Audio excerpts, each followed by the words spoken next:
Wednesday is going to be a big day in the country's politics. The opposition is gearing up for the no confidence motion, which is likely to be tabled when the Sri Lankan parliament convenes on Wednesday. Representatives from the Sri Lanka Podujana Peramuna and the group of ruling party MPs who recently became independent met with the president to discuss the formation of an interim government.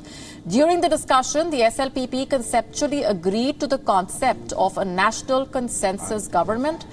But as the main opposition party leader Sajid Premadasa has refused to enter any agreement with the Rajapaksas government, realization of the proposal for a national government looks uncertain as of now.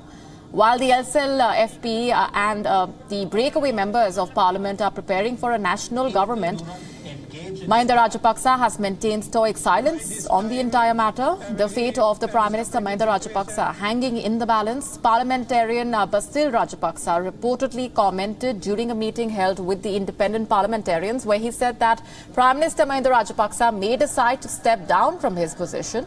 The stepping down may come in consideration of the request made by the chief prelates of the three chapters. However, if this happens and party leaders committee calls for nominations for the position of Prime Minister, the party will not nominate anyone else except Mahinda Rajapaksa's name. Another crucial test for the government and the opposition looming when the parliament meets on Wednesday. Electing a new deputy speaker will also be on the agenda. Sri Lanka Freedom Party's Ranjit Sayamabilita has said that he would no longer function as deputy speaker after the 30th of April.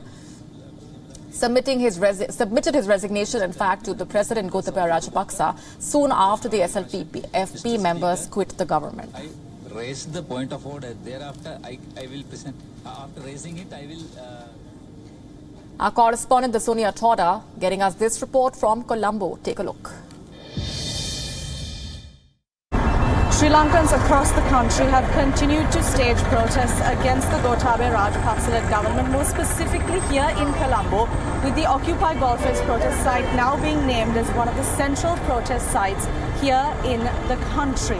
What is interesting is Sri Lanka's economic crisis that has now transpired into a political crisis sees no solution in sight for either of Sri Lanka's problems. Tomorrow is set to be a crucial day here in Sri Lanka, especially in the front of politics, where various sources are confident that Prime Minister Mahinda Rajapaksa is set to finally give up his position, moving and paving way for the president to go ahead with a coalition government. That's not all. The opposition, one of the main oppositions in Sri Lanka, the Samagi Janabala Vegaya, have just handed in over two no-confidence motions to the Speaker, which are also set to be taken up in Parliament. Stay with WION as we bring you the ground report here in Sri Lanka. Reporting from Colombo, I'm Sonia Toda.